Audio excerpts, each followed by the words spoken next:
It is Wednesday, August 24th, aka Mamba Day, and the Give and Go show is back in your life. My name is Griffin, and before we get going, don't forget to click that like button on YouTube. And if you haven't already, click that subscribe button to get notified every time we drop a new video. While you're at it, don't forget to follow us on Twitter and on Instagram. We're at Give Go Show on both platforms. And we're also on TikTok at the Give and Go Show. So please follow us there as well. You know, I hate doing these weird little spiels at the beginning of an episode, but hugely important to us that if you do enjoy the show, you hit like. If you're watching the show on a regular basis, you're clicking subscribe. Maybe we end up being somewhat successful with this. Maybe not, but we get an endorphin boost every time we see that number go up. So if you could do it, we'd appreciate it. As always, I'm joined today by my partners in crime and partners in life, Matt Modi and Matt Ferentinos. Ferentinos, I did just say, as always, I'm joined by you guys, but you were not here last week. I think you were on vacation. How was that? Oh, it was amazing. Beach, out in the Outer Banks, literally house right on the ocean. Like we got the main bedroom upstairs, literally had a deck open out. Literally just go out there, see the ocean. It was great. I was rocking my Vince Carter jersey last Tuesday, I think we were recording. So when I think Outer Banks, North Carolina, I think Vince Carter. Canada, Vince Carter, Raptors throwback. Oh yeah. Yeah. What part of Outer Banks? We were in Nag's Head. So like it was kind of nice because it was close to that like more southern bridge. So it was the first time I was like coming up from Charleston driving to OBX. So it was nice. How far is that? 6.5 hours. So it's still just as long as going from Maryland. Literally, I was like, oh, moving down south, it'll be way closer. Nope. That's tough. That is a tough pill to swallow. I've never done Nag's Head. I've done Duck. And is there one other that's particularly popular? Corolla. Yeah. I think we did Corolla a couple years ago, right, Matt? Yeah, that was fun. Yeah, so I've done Duck and I've done Corolla. I don't really know Outer Banks that much. I was always an Ocean City, Maryland kid growing up. You know, a little bit of Fenwick, a little bit of Bethany, that kind of area. Done the Outer Banks a few times. Love it. You don't have enough good things to say about it, particularly if you like a peaceful beach with not a ton of people. Although from what I understand, it's slowly sinking into the ocean. So I don't know how much longer it's going to be there. Are we going to do a plug for Billy's right now? Billy's Ocean City, Maryland. Billy's Sunshine Pizza. Yeah, I feel like we have. I'm absolutely not going to do a plug for Billy's. Have you seen what they've raised their prices to? It's like $27 for a large sub. Really? You're not doing a great job here, Griffin. I'm not plugging them. Look, if you're listening to this, if you're watching this, opposite, and you're going to Ocean City, Maryland, you tell Billy, I said, fuck you. I'm not about that life. Actually, no, Billy's cool. He died. R.I.P. Billy. The people that took over after Billy passed away, I assume a layabout son, but who's to say? Who just jacked up the price. Just jacked up the prices. And look, I get it. Supply chain issues, COVID-19, pandemic. Look, I get it. Maybe Necklace Guy took over. It was like Game of Thrones. I don't think Necklace Guy took over. Modi, for context, there's a guy there that wears a lot of necklaces who's kind of a dickhead. That works there, or he works there, yeah. Like he's like the little finger. If I had to guess, he was like the little finger of the operation. I don't think he's the little finger of the operation. Every time I've been there, all they've ever done is shit on him. I kind of get why he's a jackass because they're so mean to him. They all just hate him. But no, when we were growing up, and I mean, like, again, inflation, all that stuff, like what is it? A 16-inch sub is their whole? A 16-inch sub was probably, $14, $15, which, as a kid, that's still like a lot of money for a sub when there's a Subway down the block, but it was worth it. It was worth it every time. You're a kid, that's 2 meals, right? 16 inches. Yeah, I mean, it's 2 meals for some people, for other people trying to tack on mass. Yeah.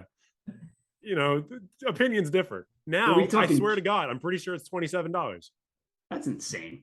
Now, like the spirit is willing, but the flesh is weak. I don't know if I'd be able to do it. Yeah, I mean, there's so many other things that you could spend You could get a meal for a family. Just go grocery shopping. You have 2 nights of meals for $27. Like, what are we doing here, Billy? Yeah, that's ridiculous. Lower your prices, Billy. So this is me saying, don't give them your business. Their subs aren't even that good anymore. I'm not afraid to say it. we're getting away from the topic of this podcast, which is NBA basketball, and I guess Matt Ferentinos' vacations. Oh, we're filming beach subs next. So I thought right. Our side podcast, our side show about different food and drink options at your local beach towns, which I would happily have a podcast. I mean, am I starting too many podcasts? Yes.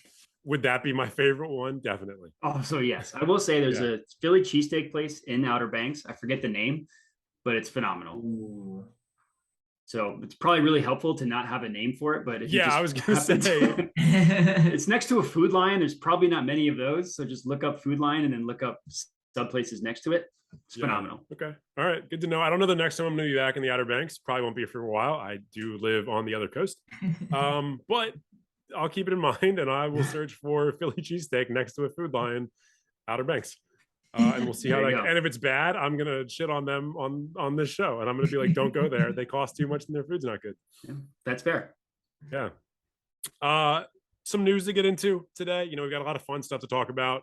Like I mentioned, it is Mamba Day. Yesterday was Kobe Bryant's birthday. Go Nets. I was like, speaking of the news, I said, you know. Really speaking of the news, go Nets. Yeah. One of the big pieces, and I do hope this is the last week that we talk about him before the season. I don't say that with any malice at all, but I'm tired of talking about Kevin Durant. Kevin Durant apparently has patched things up with Joe Tsai and the Nets organization. They do expect him to be on the team, as well as Kyrie Irving, you know, at the start of the season. They do expect him to play this year. All's well that ends well. Matt, Ferentinos, thoughts? I mean, I'm just excited they're running it back. Obviously, the roller coaster of emotions was not worth it. But at the same time, literally 2 months, it felt like, of ESPN headlines were just, what's Kevin Durant doing? Which team's inquiring about Kevin Durant? What's a possible trade scenario? Can the Lakers get Kyrie Irving? Like, literally so much clickbait, so much media traffic for just nothing. And at the end of the day, like, they sat down, which is what Nets fans on the sub were saying for months, was literally just like, just get everybody in a room, talk about it. Like, when the season ended, obviously it was bad. Like, getting swept by the Celtics is not great. Every game was a close game, which made it even more heartbreaking, but like, we still got swept. And so, like, right after that, you know, it's like, all right, let these guys have time, vacation. Kyrie was still doing crazy things. Especially after the finals happened, they were just looking for any type of story to really latch onto. But I mean, I'm excited to run it back. I'll be rocking the Kevin Durant jersey. Maybe I'll buy another one if he's extra committed this year. Anything could still happen. He could still get traded by the All-Star break, which is not out of the realm of possibilities if they're like 500 and another potential injury happens to the squad. But literally, they went from 18-1 to 9-1 odds at a championship this year. And I think with Kevin Durant, Ben Simmons, Joe Harris, and Kyrie Irving, like, that is a formidable squad. They're looking for a veteran center right now. You know, I'm assuming they could probably get a guy on the ring chasing discount. So, I mean, I'm excited to see this team run it back. I think they have great potential, and they're definitely going to be one of the favorites in the East now. Probably devastating that DeAndre Jordan signed in free agency, so they can't wish for him back. Yeah, it's gonna be really tough for them. Although I heard, who were they pursuing? I know they were not pursuing Dwight Howard. So Markieff Morris, which would be an interesting fit. I think that would be a good fit for the Nets squad. I saw that. As a fan of a team that has had, actually, I think both I don't remember if he was on the Lakers at any point, but I think both my teams have had him. Yeah. Markieff Morris is not the guy you want. He's toast. Isn't he like just broke? Like his body's broken down. Isn't he? Just toast? his body's broken down, and even when he was at his absolute best, which, you know, probably part of the Pistons years and then the Wiz year, like the early Wiz years, there's locker room issues, and you know they say that about a lot of players, and a lot of times it's overblown. Markieff Morris and Marcus Morris are like legitimate examples of locker room issues and guys who think they're more valuable than they are. Like, they think that they're in like the LeBron territory in terms of importance to a team. And look, I'm not saying they're bad. Right? Like, they're definitely good, like stretch fours who have an inside game and can rebound decently and all that. But they're both on the wrong side of 30, and like they're not good defenders, which is kind of the biggest knock on putting a big like that. Like, they're not particularly fast. They're not particularly athletic anymore because of the age and the injuries. I don't know if Markieff Morris is the guy you want on your team if you're the Nets. Like I'd be looking for defensive minded players, particularly to pair with your bench unit, because your starting five is fine.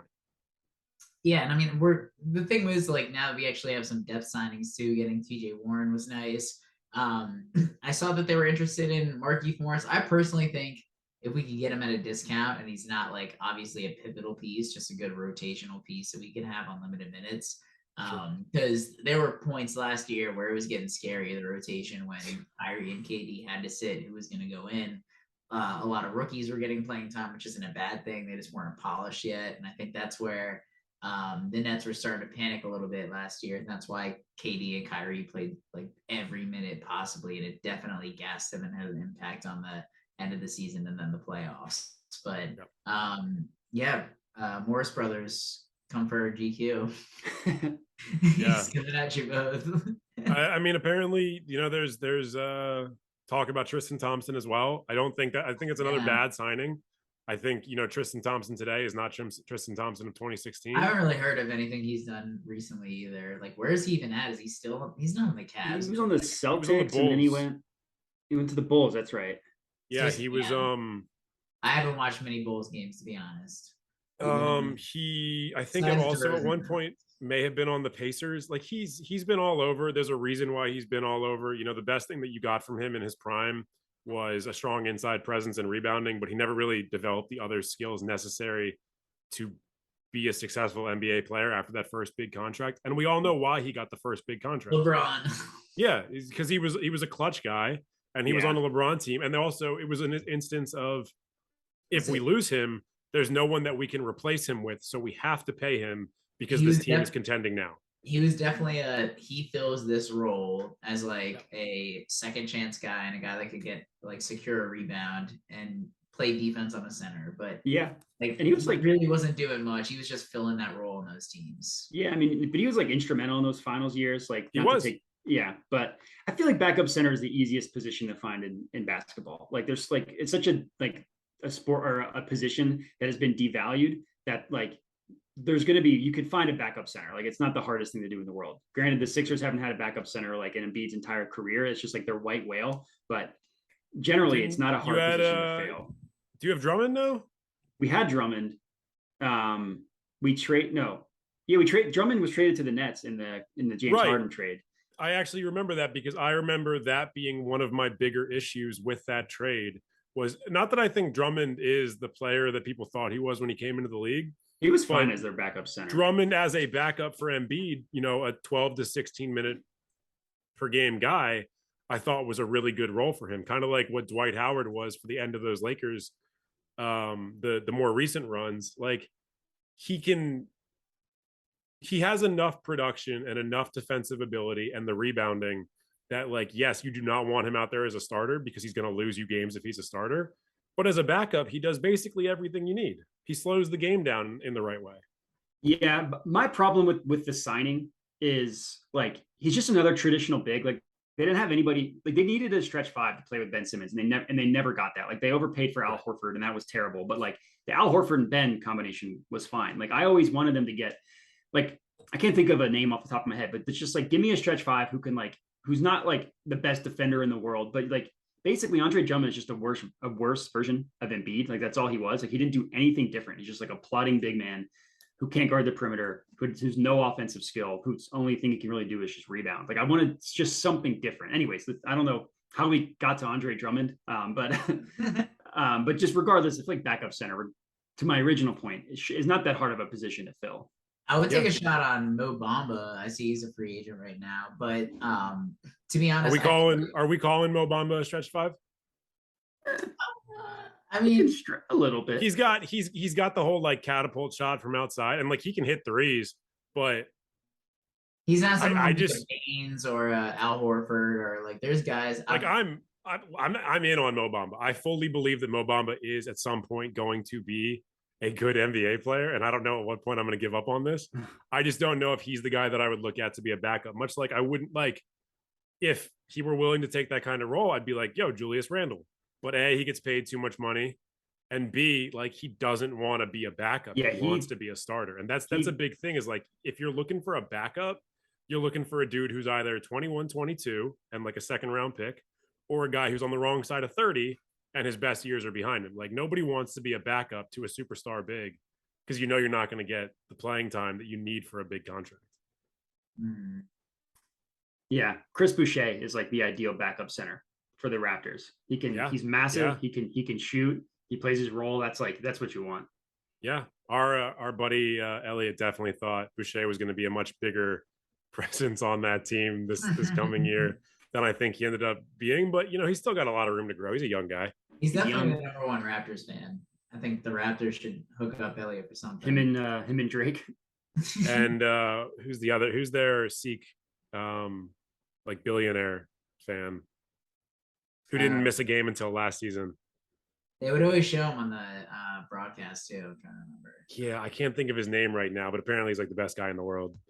You know me, usually pretty anti-billionaire, but apparently he's a great dude. Well, before we move on from it, Modai, any other thoughts on the Kevin Durant stuff, or can we put this one to bed for a little bit?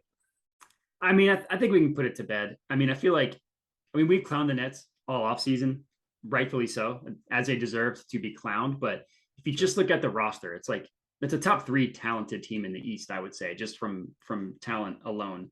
Like you don't know what you're going to get out of Ben Simmons, and but theoretically, that's like the perfect role for him. 2 scores. All he has to do is just play defense, like push the pace and transition and stuff.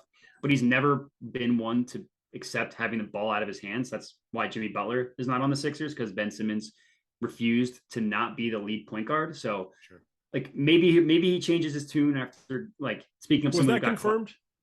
Is what? Was that confirmed that was the Butler Simmons issue? Because I know there was also issues between Butler and I think Brett Brown. Yeah. So the way it was reported was that Butler would have been fine with Brown, but like it basically came down to like Simmons and Brown or Butler. It's kind of what it came down to. So like they could have, not that they had to fire Brett Brown, but it was kind of like a weird like triangle of stuff going on. And I think it just like the Sixers were too risk averse to get rid of Simmons, which I would have done in a heartbeat. I've never been a Simmons guy. Like it was weird. Like there was beef, but the way it was reported was that Butler would have been fine coming back with Brett Brown, but it came out that they like wanted to like control him. And then with like the whole Simmons stuff, it just like, it wasn't like one major thing. Right. But I think I would say the biggest obstacle is probably Ben Simmons. Yeah. Well, when you know if you can hire a Hall of Fame coach like Doc Rivers, you gotta do it. I mean, would Pop get the type of criticism that Doc Rivers gets? Yeah, right. No, right. I don't know if this is the podcast that should be having that conversation. Because of, you know, we can't have that conversation, but I think that's one of the most tone deaf quotes. I think James Harden was the perfect thing for the Sixers though, because honestly, like I think they just invested so much in Ben Simmons, and like I remember the years when it was Embiid, Simmons, trust the process, both like superstars that had injury troubles in the first few years in the league. Oh, can't forget about Fultz. Yeah, Fultz too, but like Simmons was like looked at as like great. a LeBron light as soon as he got in the league. And obviously fell short in a lot of big games, and you know it's clowned for a good reason, and not showing up to games and just being, you know, being able to do that because of where he is. He's not like KD, who's on the bad half of 30. It's like he can't really afford to sit out for a year. Ben Simmons was able to do that. But I think being able to get rid of him for James Harden was like the perfect scenario. Like, yeah, I mean that was Daryl Morey's wet dream was getting James Harden on the Sixers, getting the gang back together. Yeah, exactly. I hate to see it because I love Harden, but it was like it made so much sense. And honestly, yeah, that's why the Nets still like they're definitely one of the top teams in the East. But I'm not saying that it's a guarantee. Like maybe last season, I was thinking that way. If you, I think. Go back to the old Give and Go show. yeah. I think we're not going to do that this week. We might do it next week where we talk about the schedules and we go through over-unders for the year. But I think the East, honestly, both conferences, with the amount of talent coming into the NBA right now and the amount of veteran players that are still left who clearly still have more left in the tank, there are way too many potential playoff teams. Unless you're the more Kings than 16 or the Pacers, like Thunder. The Thunder, and particularly considering with today's news, Yeah. I mean, like there's definitely 4 or 5 teams that are not playoff hopefuls, but like there's so many teams that are. And so many things can go in a different way. I mean, like you could say the Lakers are going to win 30 games. You could say the Lakers are going to win 50 games. And I don't know which one of those is correct. Like, Yeah. and they're probably on the lower end of the playoff teams. It feels very top heavy. Like there's teams who are like just going to absolutely bottom out. But then there's like, I mean, this is the deepest the East has been since I can remember. Like it's the Western Conference has always been better than the East. And the Western Conference probably is better at the tippity top with like the Warriors. But I mean, the East from like 1 to 7 is like so hard to rank when you get to a certain point. Yeah. I mean, it's essentially a return to the 90s. Like, I don't think the East has been better than the West since the Chicago Bulls, since MJ and the Knicks and those Pacers teams. Like, it wasn't just the Bulls, but the East was nasty. When did Tim Duncan that 10-year period? Like 96, 97, literally 97, I think. Yeah. 96. Spurs dynasty and then the Lakers dynasty, and literally like, and the West was so deep. The Mavericks, the Suns. Like, I just watched the Steve Nash highlights where he beat the Mavs in Game 6 the year after they traded him. Like, those teams were so talented, but were never better than the Spurs or the Lakers at the time. And I wish those Suns teams got a ring. I love the 7 seconds or less Suns. So good. Absolutely. The fact that Steve Nash doesn't have a ring will forever just do a little bit of damage to me inside, because outside of, like I've said before, Kobe Bryant, John Wall, Steve Nash, like that's my big 3. Those are my favorite players of all time. I mean, John Wall's got a chance on this. The Clippers he absolutely has a chance. Yeah. Steve Nash unfortunately couldn't get it done for valid reasons and invalid reasons. And Kobe. Would you want to see John Wall 5 rings, baby? I was gonna say on the Clippers. Yeah, I look. I hate rooting for the Clippers, but I have been very open about the fact that I will root for this Clippers team. Because they're better run than the Lakers. And it's hard to be a Lakers fan right now because like it's just not a well-run organization right now, regardless of having LeBron James and Anthony Davis and having a recent ring. They're just not well run. And I don't like ownership. I don't like the Buss family. Dr. Buss, obviously a significantly better owner than Jeannie and the Idiot brothers have been. But I like Paul George. I love Paul George. I love Kawhi Leonard. I love John Wall. I got no beef with Steve Ballmer. Like, I'm fine with them winning a ring. You and Steve Ballmer, because they still have 15 or 16 to go before they match the Lakers, so not that big of a deal if John Wall gets one. Yeah, yeah. The Clippers I hated for a long time, mostly because of Doc. I never like Doc Rivers just was so fucking annoying, but.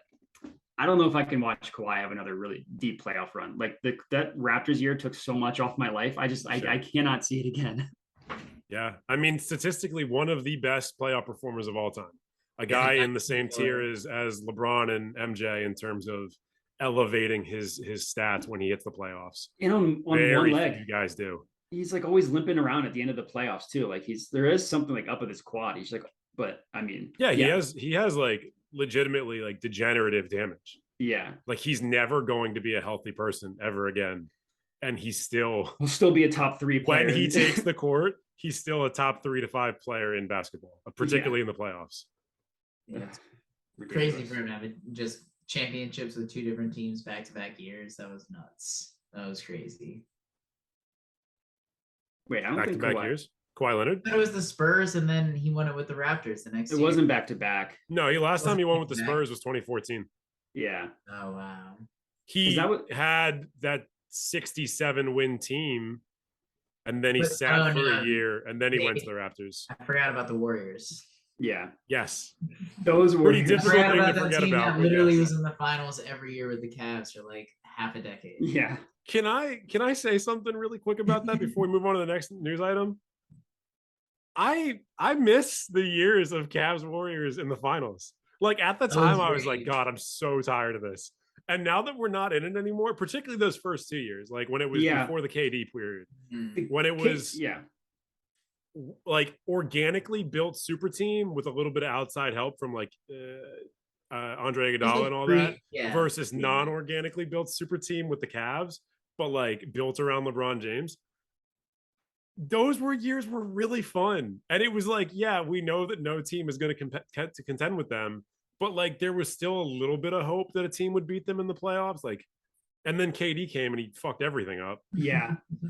I would, that Hardest the Cavs team with KD's first year with the Warriors, that Cavs team would have won the championship in like 95% of other seasons. Like, man, their offense was insane. They were historically good. They were so good, and they're gonna have one ring to show for it because they were literally better than. Sorry to cut you off. No, you're good. You're good. It was that was the year that they were up against the Celtics in halftime in a playoff game more than the Monstars were against this Toon Squad in Space Jam. Like literally, they were beating them like 75-35 or something. That offense was, and it's insane that offense blistering, was more efficient just than the Warriors with Kevin Durant and like. Yeah, but unfortunately, and they were actually all bought in on defense that year. Like they weren't. I don't think they were a top 3 squad, but I think they were like maybe top 6. And they were the 1 or 2 offense. Like in terms of net rating, it was them and the Warriors, and then I think a little bit of a drop off and the Rockets, and then a significant drop off and everybody else. Like they were playing a different game of basketball than everyone. Yeah, that first Rockets team with Harden and Chris Paul, another historically great team that has nothing to show for it. Yeah, and that Spurs, I think it was 2017, the Spurs year where they won 67 games. The Warriors won the Zaza year. Oh yeah, yes, I think so. When he like rolled up under Kawhi, where he undercut him or whatever it was. Yeah, I think because I'm pretty sure in the playoffs.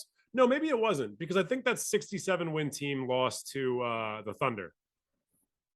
I can't remember. 2016 they lost to the Thunder. The next year I think they still won a shit ton of games, and then they lost to the Warriors in the playoffs.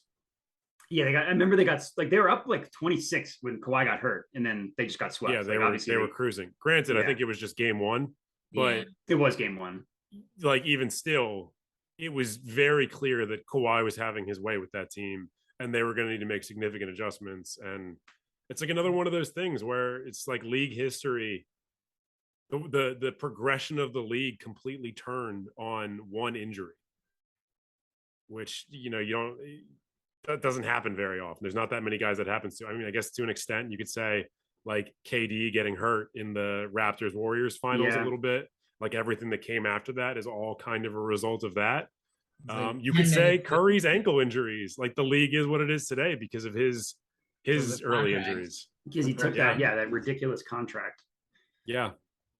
Well, that was a fun look back at different times when people thought the league was boring, but I mean, I think the regular season was a ton of fun. Those at least those first 2 years, 2015, 2016, and 2016, 2017, or whatever it was. I was having the time of my life.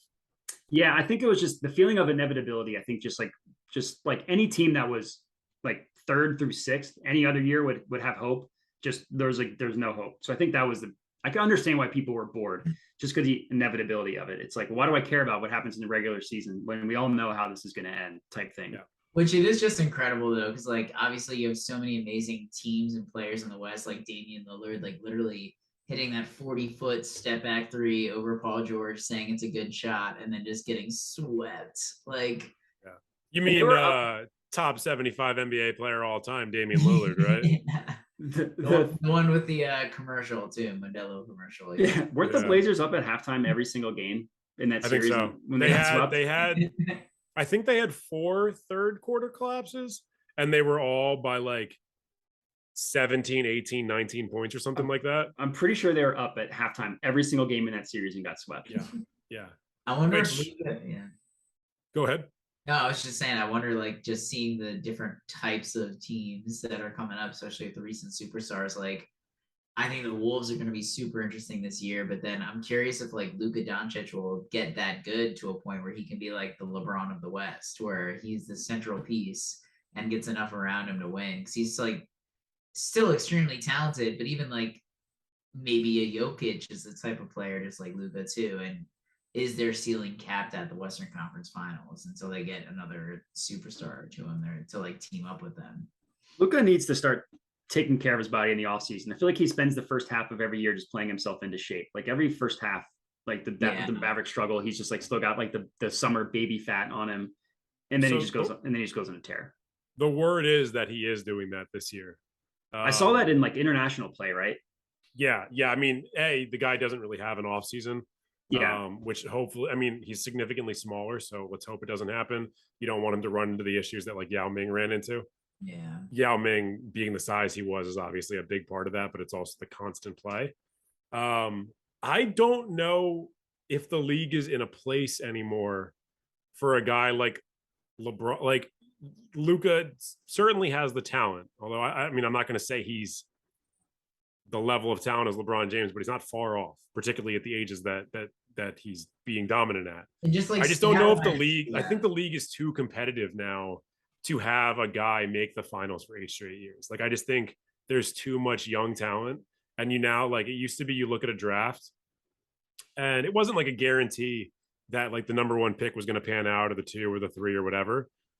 And it's still not a guarantee, but it used to be, you know, you'd have maybe 5 to 10 guys in the entire draft that were going to be really, really great NBA players, and everyone else was going to be kind of a role player. Now you're looking at 15, 20 guys in every single draft who have potential all-star level play, and there's just not enough all-star spots for all of them, and there's never going to be.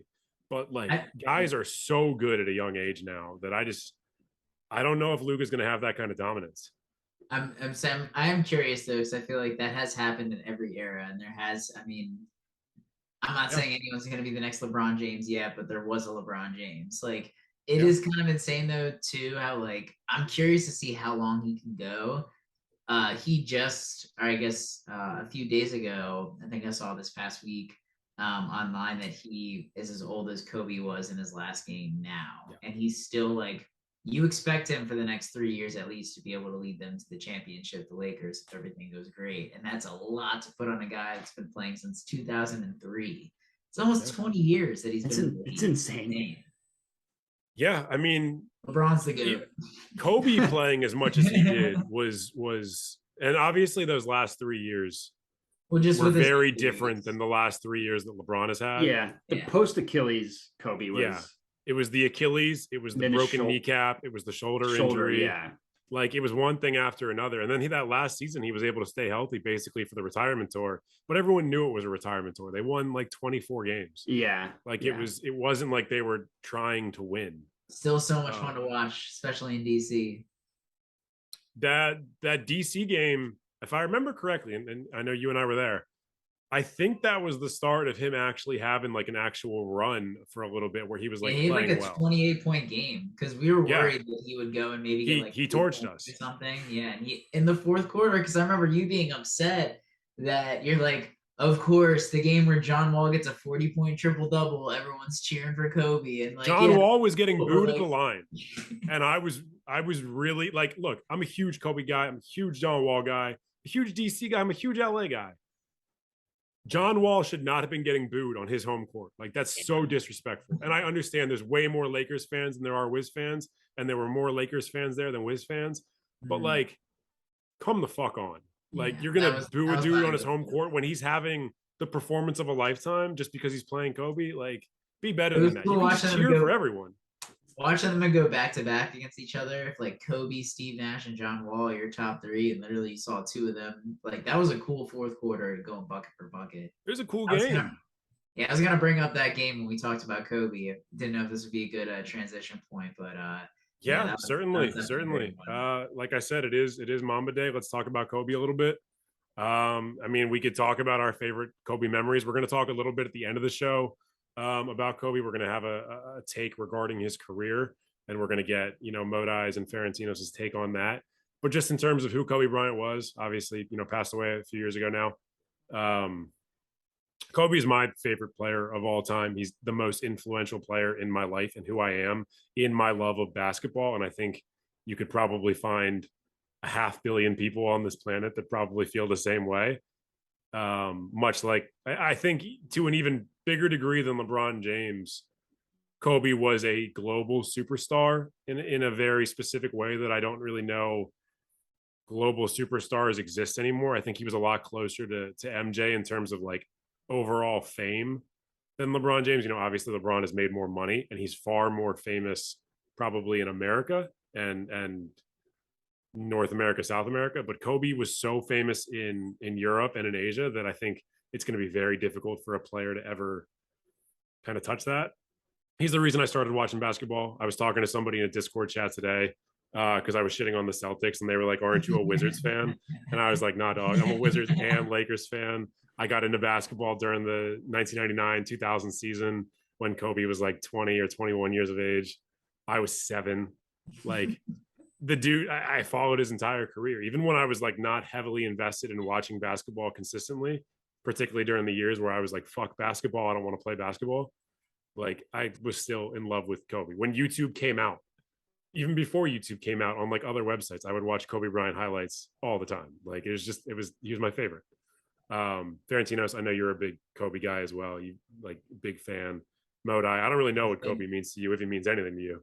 Now, just to go from, I mean, like, because that era of basketball is like when I fell in love with basketball too. Is literally just like, I mean, I love the 2000 Nets, just like with Jason Kidd, Richard Jefferson, jersey I'm rocking today, Kerry Kittles, Kenyon Martin, like, but that Nets team went up against the Kobe and Shaq Lakers, and like Kobe was just high flying dunker, like literally like Michael Jordan, because he was our Michael Jordan. Like Michael Jordan was the 90s. I'm a Cowboys fan, and I still don't remember any of their fucking Super Bowls from the 90s. Like it's cool, they like were good when I was an infant and a toddler, but like they're not good now. And like same thing kind of with the 90s Jordan Bulls. Like they were the team, but I didn't really experience them. Like Kobe is what I experienced. He was like that taste of me of seeing like, oh, this is what a high flying dunker looks like. And I think a good way just to like summarize it. And obviously like so many epic games when you see like it was like Kobe Bryant, Paul Pierce, Allen Iverson, Vince Carter, like Tracy McGrady. Those are the type of scorers in such a era of basketball when it was like the shooting guard was the guy getting all the points. Like everyone kind of had their role. Point guard was the passer, shooting guard was the scorer. Um, you know, like power forwards did their thing, set picks. Like there were some snipers on shooters. Like Kevin Garnett was a scorer too, but mainly like everyone sort of had their role. And like Kobe was like the high flyer dunker. He was just so much fun to watch. And yeah, like when I shoot in basketball, I don't go like Jordan. Like, you know, you go like Kobe. Like Nobody says Jordan. Yeah, I know some kids today apparently say Curry. I was gonna say, I think the reason they say Curry is because it sounds kind of like Kobe. Yeah. Yeah. Clearly, whatever you're saying, it has to be a food related name, and Jordan, not a food. So yeah, Kobe beef. Kobe beef or curry. Yeah, I mean, like he was the high flying dunker, and then when he started to lose the athleticism a little bit and he started piling on the injuries, he became the mid range god. Yeah. And you know, he's not. People will look at a guy like CP3 and they'll say, "Well, I mean, this guy's way better. Look at his percentages from mid range compared to Kobe." But it's like Chris Paul. Look at his averages, and also look at the offenses that he's played on and the teams that he's played on. Yes, he's a fantastic mid-range shooter, and I'm not going to say a bad word about his game, but go watch Kobe Bryant's performances and watch the fact that he's got 4 other guys on the court with him that are kind of just standing around, and there's no defensive attention paid to them whatsoever. And Kobe's literally got 3, 4, 5 guys draped off of him on a bunch of the shots he's taken. Yeah, you can make the argument that he was selfish and he played an inefficient brand of basketball. But the take on basketball during that era was entirely different. It was give it to an ISO scorer and get the fuck out of the way. And there was nobody in that era who was better at that type of basketball than Kobe Bryant. Well, just to say too, to go with you, Griffin, I saw a cool post. Shout out to NBA Reddit. But Kobe Bryant, Tim Duncan with the exact same career. What is it? True shooting. True shooting, yeah. That's pretty crazy, like considering, and I do agree here that Kobe like has kind of the knock when talking about his like all-time ranking as like being an inefficient shooter, a chucker in his era and the way that things were in basketball was. But yeah, when you look at it, like there's a reason why he trusted himself to take the shot more than anyone else. And like when it came to like a Kobe Bryant game winner, like there's so many that I can think of. And just like I loved that kind of like that was the time of basketball when it was like 98 to 96 shooting guard has the ball, ISO 1-on-1, he's going for the last shot. There was no like it is beautiful to see like a nice screen and a shooter come off a screen and take like a fadeaway shot. That's great too. But just that era of like, all right, me and you 1-on-1, let's go. Like I love that. And like Kobe just embodied all of that. And like, yeah, I think a lot of players, especially today, like a lot of I wouldn't say younger players anymore, since at least myself, I'm on the bad side of 30 when talking about athletes. But I feel like a lot of the guys today kind of have that sort of mentality. Kyrie, Damian Lillard, Jason Tatum, who was kind of made headlines this playoff run about his relationship with Kobe. But I feel like a lot of guys kind of have that Mamba mentality and it stayed with them. Yeah, there's nothing quite like seconds winding down, like tie game or something, like with the ISO score with the ball. Yeah, I would say for me, like anybody growing up our age is gonna love Kobe. Like it kind of just it's like he wasn't nearly as polarizing as LeBron. Like anybody from like 29 to like 32 is gonna love Kobe unless you're like a Celtics fan or something. Probably the only fan base, actually. You're right. Yeah, or a Colorado or a Colorado resident. Yeah, yeah. Depending on how you feel about that, like gotta acknowledge it. Yeah, I mean, yeah, that's true. Like if that happened nowadays, it would have been like a way. I mean, it was a huge story then because he actually fought it and like It's a went to massive court, story. which like everybody just settles now, and he like went to court and fought it. But yeah, if that happened now, he would like I don't know, cancel culture. Like who knows what would have happened? But for me, like it was AI growing up, just because I'm a Sixers fan. Like he was he brought like a hugely different culture to the NBA than a lot of people did. So for me, it was AI, and like I wish I was older during Kobe's prime. So I was like too young to appreciate it when he was like the three-peat. Like I have like almost no memories of it except for the Sixers losing. And then like because the Sixers were such a sad organization pretty much up until the process, like I kind of like I didn't follow basketball as closely as I do, not nearly as closely as I do now. Because like, you know, my Sixers fanhood was like part of my like introduction to basketball. So like his two back-to-back years with like 2009, 2010, like wasn't nearly as into the NBA then as I am now. So like that part wasn't like as influential as stuff that happens now is. So I don't have a strong Kobe take. I mean, like any 30-year-old, I love him, but like for me, it was AI growing up. Sure, and I mean that makes total sense considering your fandom. And honestly, yeah, AI is another guy who was kind of larger than the sport. Yeah. Always wanted an arm man. Definitely a more controversial figure in terms of like, I think the older generation AI was because of the way he dressed and the way he talked and like the hip hop culture of it all. Exactly. But that's also when he came into the league, that was the guy that Kobe tried to be. Like, he kind of left that behind because everybody kind of realized that it was like a put upon personality that he was, you know, Kobe's whole thing has always been that he kind of creates these personas, whether it's the Black Mamba, whether it's Vino, whether it's who he was as Froby, like when he was, you know, rapping on the bus and starting fights with Shaq, and he made a rap album. Like he was trying to be, and I mean, he's a guy from Philly. Like he tried to be like a Philly, like urban culture type of guy, and everyone was like, dude, you grew up in Europe, like you're not and you're not that guy, like, and you don't need to be that guy. You moved here as a teenager, and like I'm sure you experienced it to some degree, but your dad was an NBA player. Like you don't have the life experience that a guy like AI has. And he I don't know if he took it to heart or if he just realized it was artificial or what, but he pivoted away from that significantly. It's interesting hearing about like his first couple years in the league when he was like trying to find himself, because like all reports were that like he was trying so hard to be that and also to be like MJ. Like he was like an asshole to trying his to be teammates. MJ. He was like an asshole to his teammates. Like everybody hated him. He was kind of like standoffish and like wasn't cool with the team. He like put himself like separately, which is kind of interesting when you think about too. Say that again. Kyrie was a lot like that in that Cavs championship run in 2016. Yeah. Kyrie was like 25 when he did that, though. Kobe was 17. Yeah, and Kyrie's just a weirdo. Like Kobe was trying to be someone he wasn't. I think we learned later. Like, I mean, it's funny looking at how his career started and like how like everybody hated him basically, especially his teammates. So like when he retired and then like his years post-retirement, like two different human beings from then to what he was. Like literally his last game in the league, like that game against Utah, it was just so cool because everyone was literally handing him the ball. Yeah. Every possession, they were looking for Kobe, passing him the ball for him to shoot it. And like took 50, everyone 51 shots. knew what 50 was points happening. on 50 shots, right?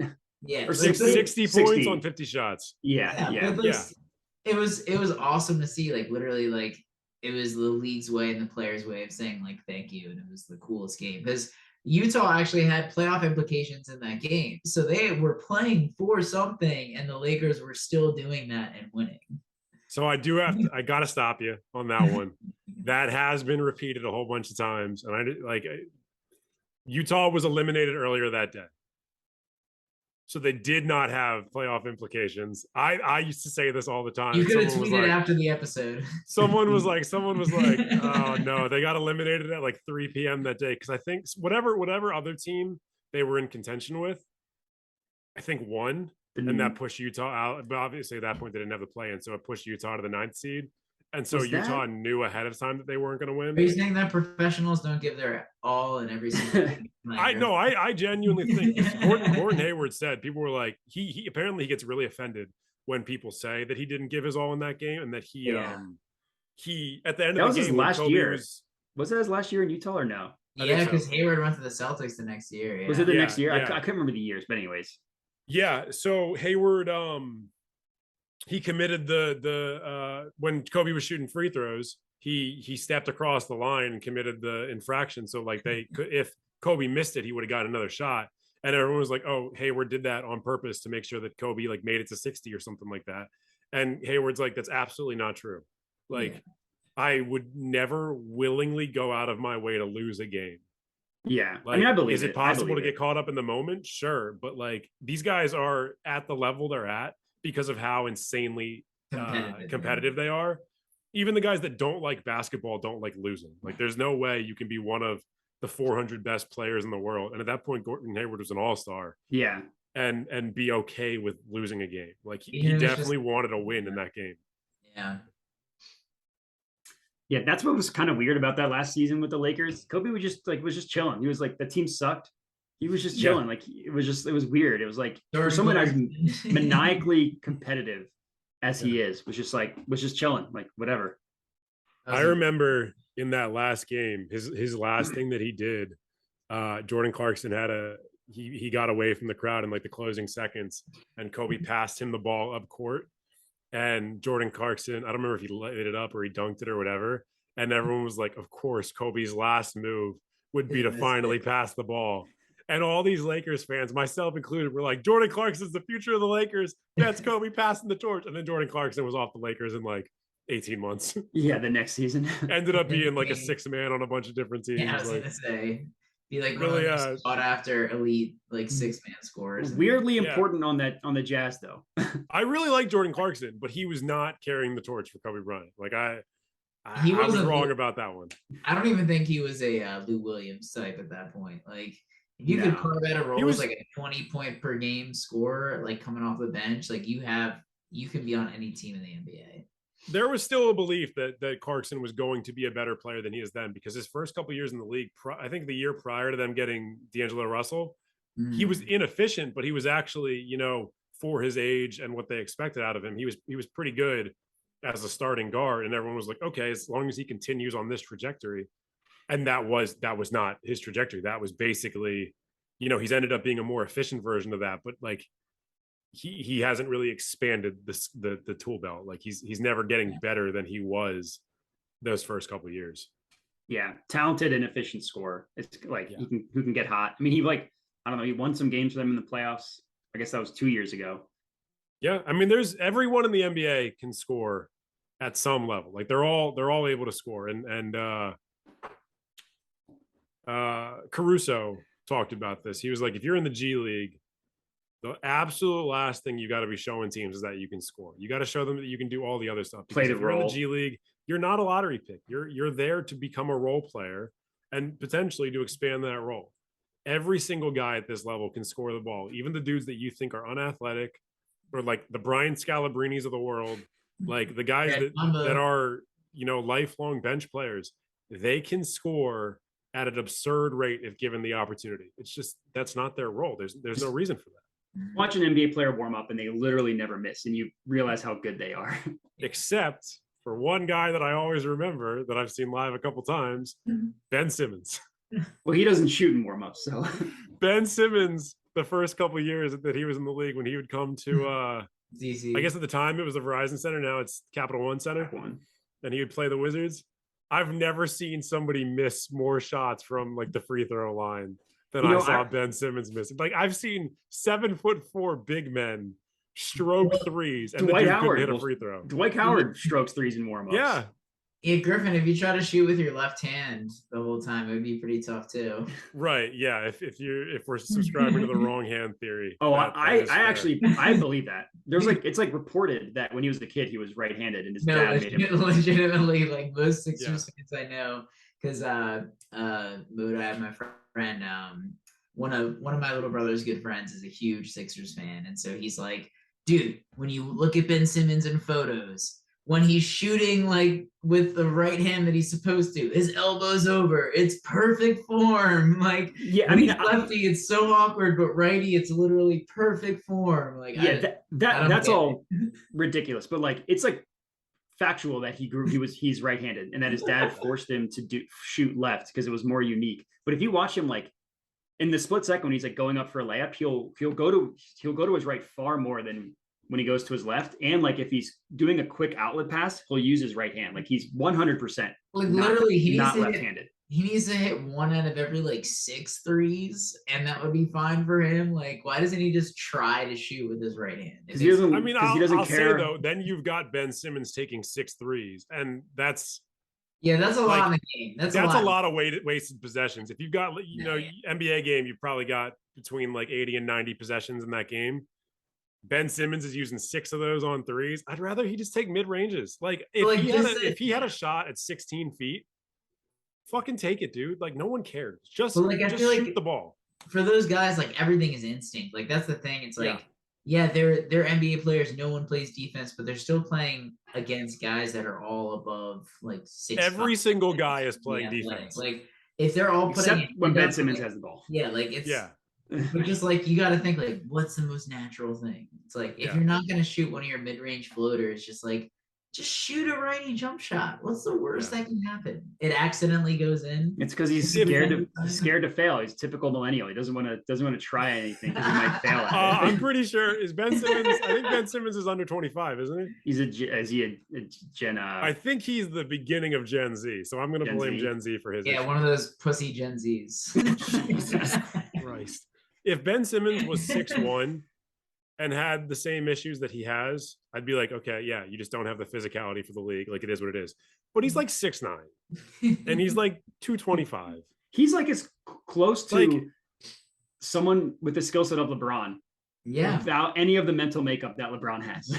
Yeah, or people always talk. They're like, yeah, all Ben Simmons has to do is like start shooting and try harder, and he's going to be Giannis. And it's like, how can you look at these two players and say that they have anything in their brains? It's like you can't just wake up one day and be like, you know what? I'm going to try and be an MVP and Defensive Player of the Year, and I'm going to work harder than every single person in the league. Like Giannis has that mental makeup.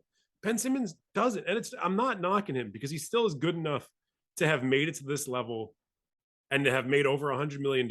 And I will never scratch that level of wealth or level of talent or level of fame. Like, don't sell yourself short. You never know what can happen. That's true. That's true. I could win the lottery. You're right.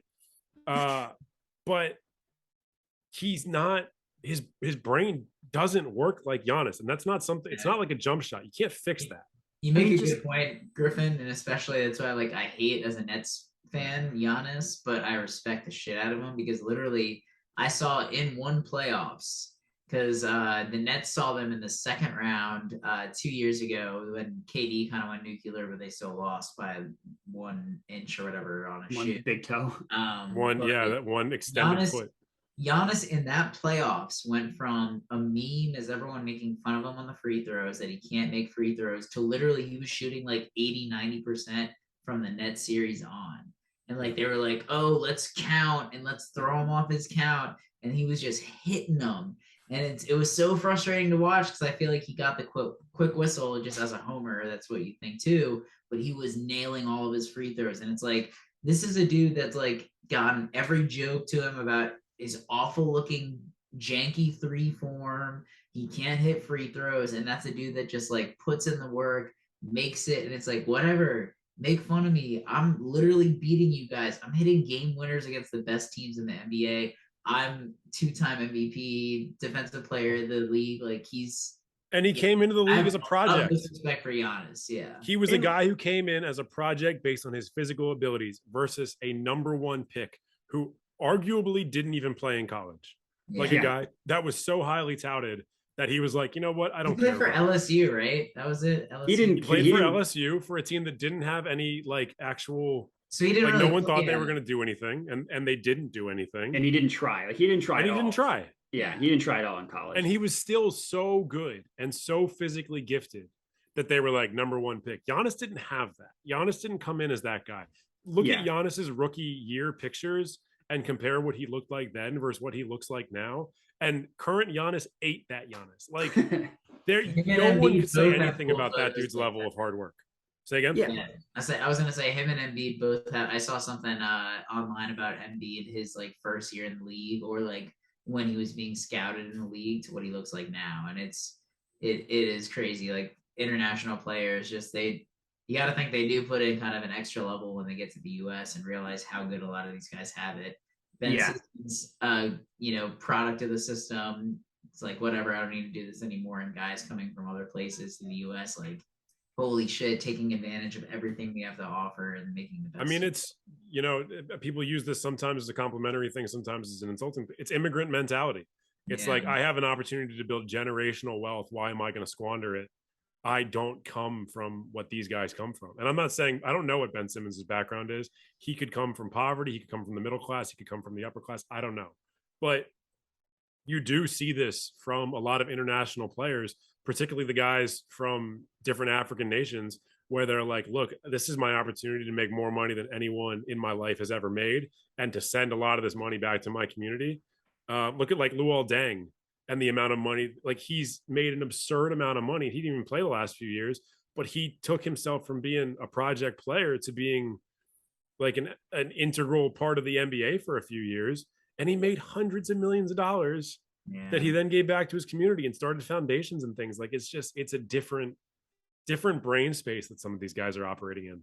Yeah, Ben Simmons grew up rich. His dad played professionally in Australia. That's why he plays for the Australian national team. Like he grew up with money. Does he play for the Australian national team though? Well, I mean that's why he would play for the Australian national team if he played basketball. Yeah, if he would actually return their calls. Yeah.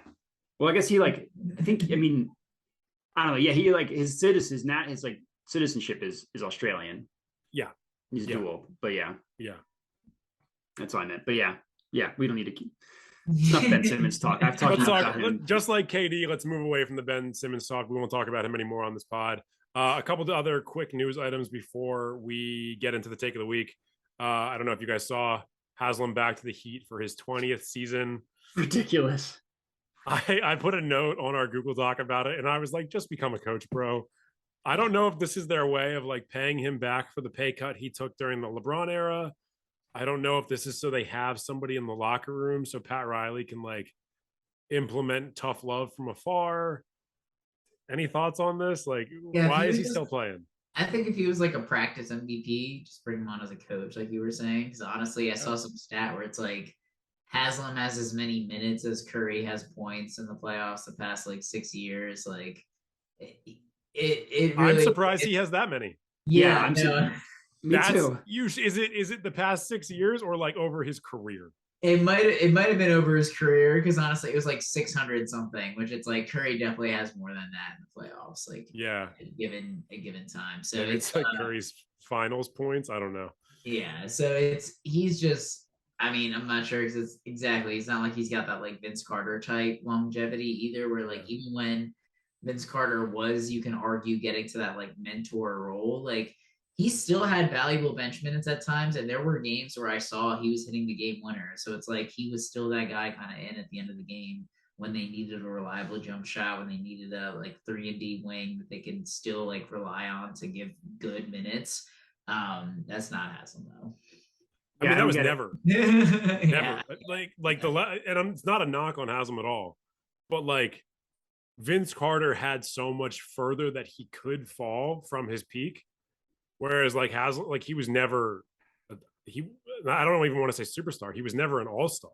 He was a very good role player. He was a very good role player. He was an good important piece of those Heat teams in their younger years. Yeah. But like Vince Carter went from being half man, half amazing to being 3/4 man, 1/4 amazing. Yeah. Like, he was still pretty amazing. No, yeah.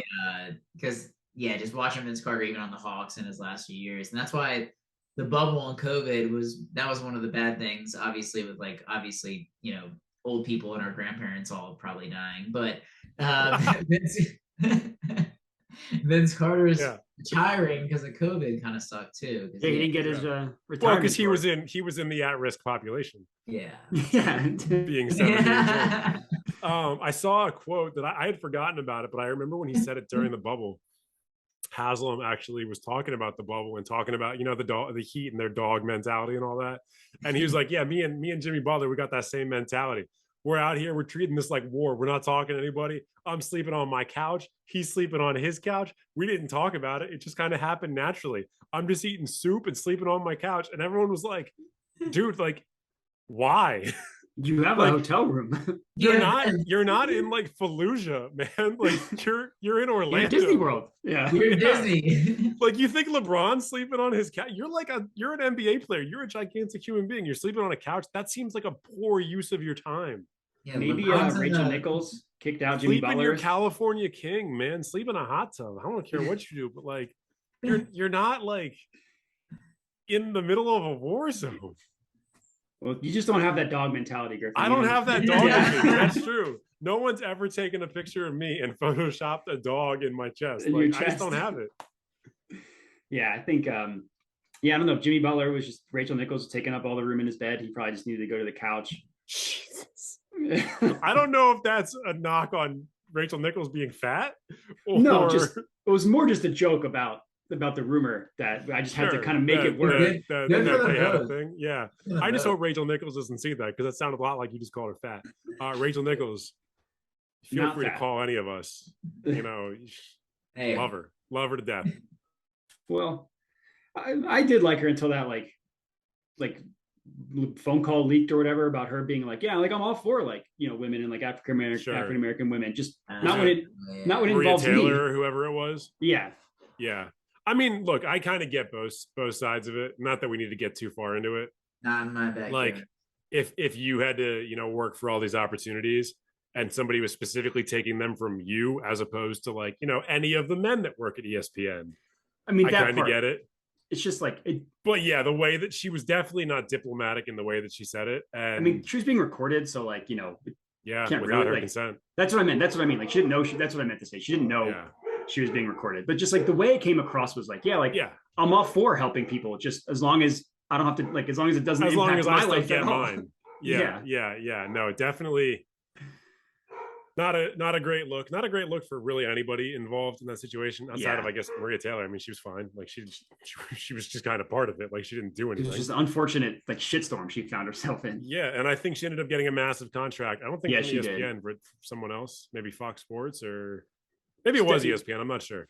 Yeah, I don't know, but yeah, it definitely. Everyone involved in that is making a lot of money, so I don't really feel it too bad for any of them. But yeah, kind of a controversy that we didn't need. Okay. Chet Holmgren, torn ligament in his foot. Sucks. That sucks.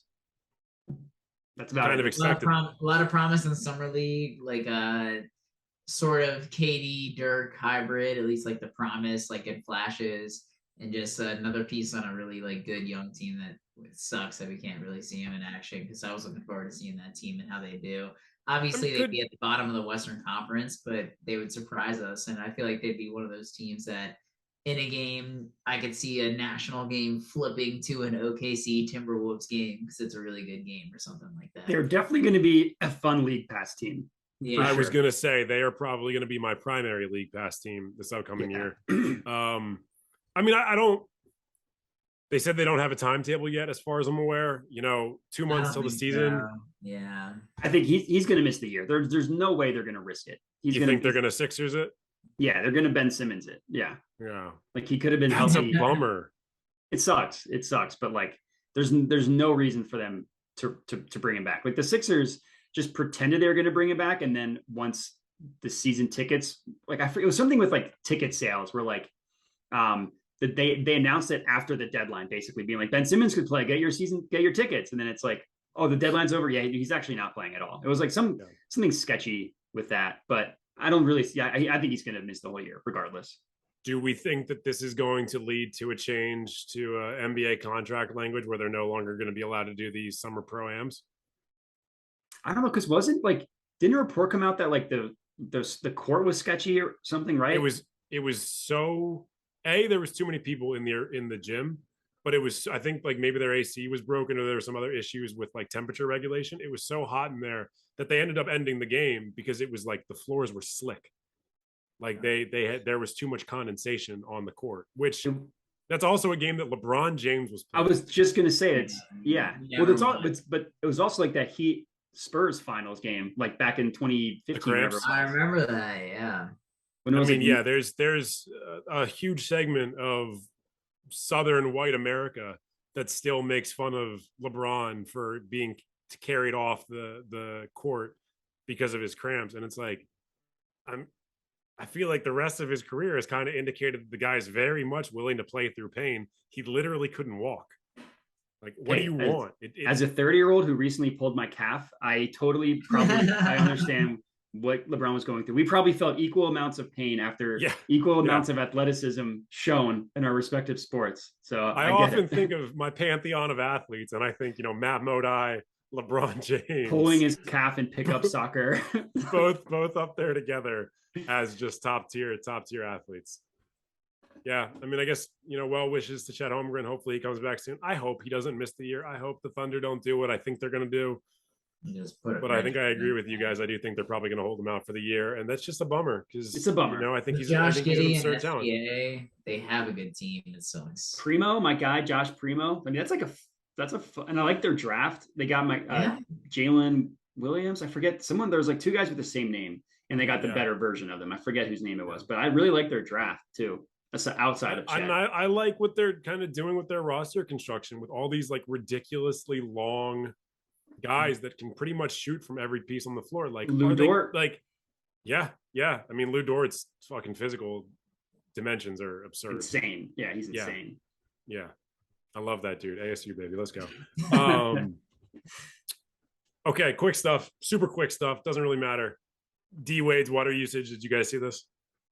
I saw it on the Google Doc. I meant to Google it and I forgot. Yeah. Not a big deal. LA, obviously has restrictions on how much water you can use because they are in kind of a permanent drought.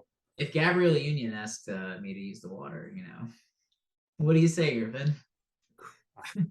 I'm not going to say no to Gabby Union or D Wade. From what I hear, they like to swing. So if they ever were to invite me, hell yeah. And I don't know if you've ever heard Julia talk about D Wade, but she loves that guy. He used more than his allotment by a significant amount. But if every single person in the state used like the same amount of water, it would still only account for like 1% of California's water usage. Big agriculture is the real problem. Didn't know if you guys saw the story about it. Just wanted to bring it up. No, I saw was he part of like the Kevin Hart, Kim Kardashian or whatever? Yeah. Same thing. Okay. Yeah. Yep. But any news story revolving a Kardashian just immediately goes out of my brain. Moving fast. So you probably missed out on a lot of NBA stories then, because that's like Tristan Thompson, that's Ben Simmons, that's Jordan Clarkson. We've talked about all three of those guys on this podcast. They've all dated Kardashians. Lamar We're just Odom, missing Chris Humphries. Chris Humphries. Oh my God, what a throwback! Former Wizard Chris Humphries. Former net Chris Humphries. former most teams in the league, I think. Chris Humphries. Timberwolf, wasn't he a Timberwolf at one I think point? he was on the Wolves too. I think he might have been on the Wolves when they got married. Which That wasn't- Kardashian team was he on? Chloe or He was He Kim married Kim. for like 46 days. That Yeah, story. they were. It was like I don't know if you remember when Britney Spears got married for like a day or whatever it was. Like that was the Kardashian version of that. Exciting stuff. Very, very exciting stuff. Good for him, I guess. I think they just wanted her to date somebody else whose name started with a K. Is really the reality of it. Yeah. Did you see the Dennis Rodman, Brittany Griner stuff? I did see that. He's the hero that Gotham needs to bring. Yeah, I mean, like not to make light of the situation, but like maybe we don't send Dennis He Rodman. solved the North Korea issues. That's true. Arguably, I mean, That's true. Until Dennis Rodman proves that he's not adequate to, solve international crises, I'm gonna say we keep sending him. Just send him wherever there's like a genocide ongoing. Honestly, and I'm gonna say it.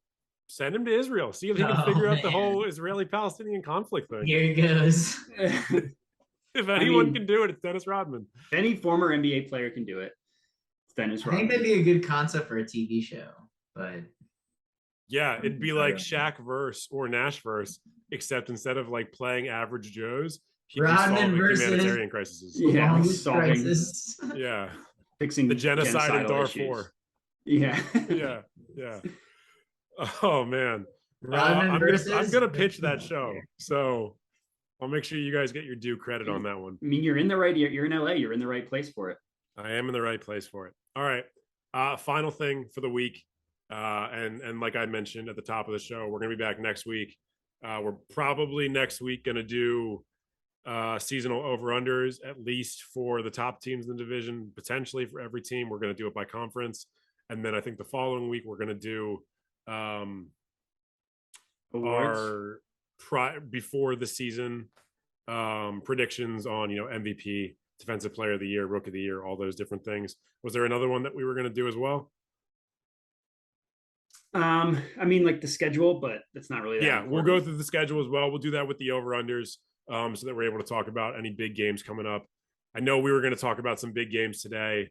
Don't really think we have too much time to do that, so we'll probably hit it next week when we go through the whole schedule.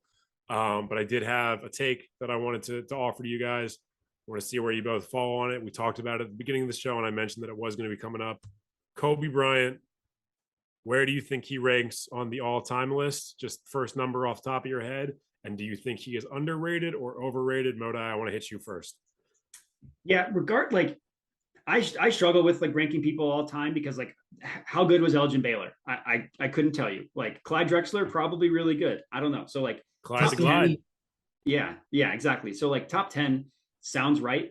I feel like he's like, this isn't a hot take or really a take at all. To me, it feels like he's properly rated. Like people kind of know what Kobe is. He's like probably the closest thing we'll ever get to Michael Jordan in terms of like personality, like desire to win. Just the style of play, like clearly modeled his game as close to MJ as possible. And like literally tried to be as like Michael Jordan when he was first in the league. So yeah, I don't know. I don't have a strong take here. It feels like he's kind of properly rated. Like I said, elite scorer, just willed his teams to victory, literally willing to do whatever it takes to win, and like wanting the pressure, wanting the last shot, all that stuff. And like performing well on defense. We haven't really talked about that, but like legitimately gave a shit on defense and was like an incredible defender.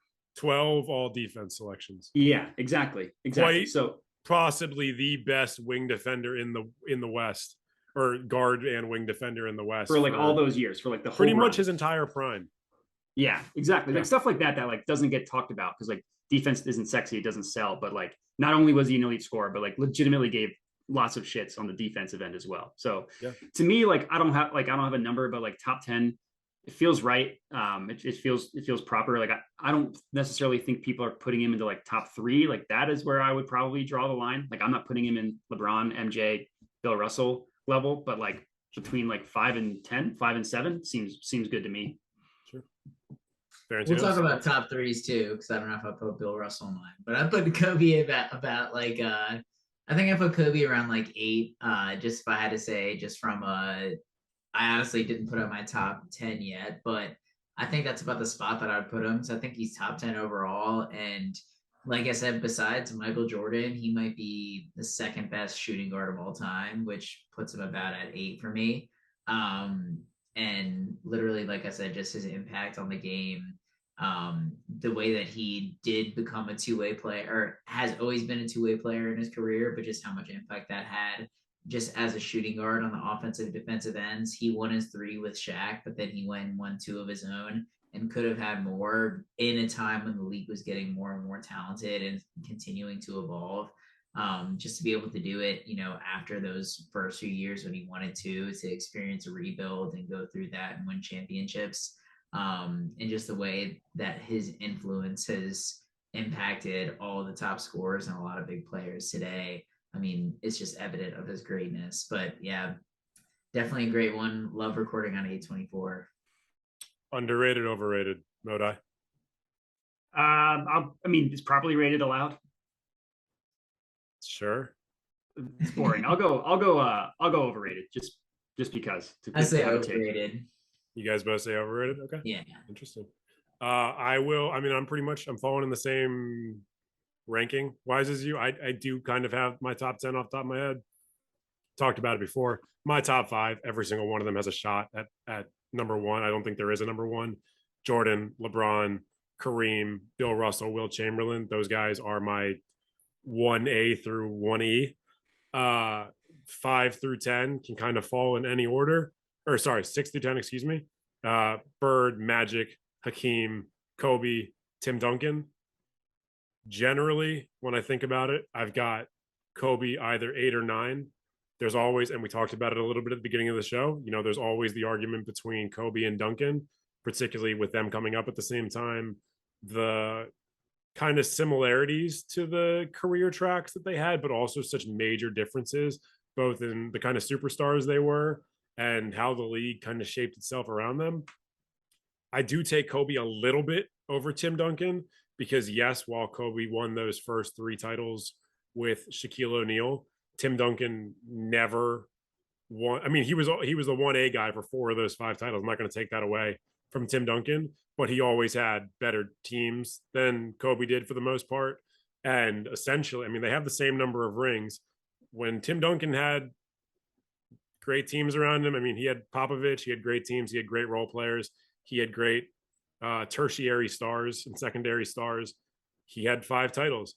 Kobe did not have that for as much of his career. There was an entire 5-year period in his career where he basically didn't have that, didn't have a good coach, didn't have good role players.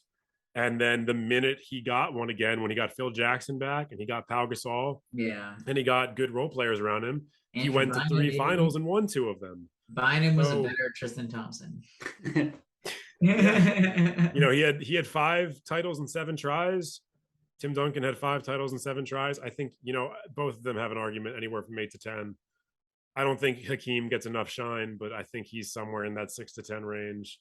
Obviously, Bird and Magic, some people put them in their top 5. Mm-hmm. I've got them outside of it. Both their careers ended earlier than they should have for various reasons. I'm going to say Kobe Bryant underrated. I think he's overrated by a segment of the population, particularly Lakers fans, which there are tens of millions of. And I think he's hugely underrated by modern NBA fans because I think a lot of them, particularly with a young fan base like the NBA has, they watched Kobe, they came to the NBA towards the end of the Heat years and the beginning of the Warriors years. So the only Kobe they ever saw was a Kobe who was injured and losing. They never saw a younger Kobe. They never saw a guy who was always in MVP contention. They never saw the guy who was constantly in contention for Defensive Player of the Year while being a 6'5" shooting guard.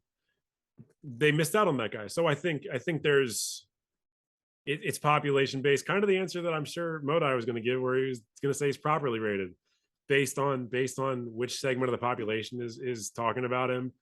But I do think enough people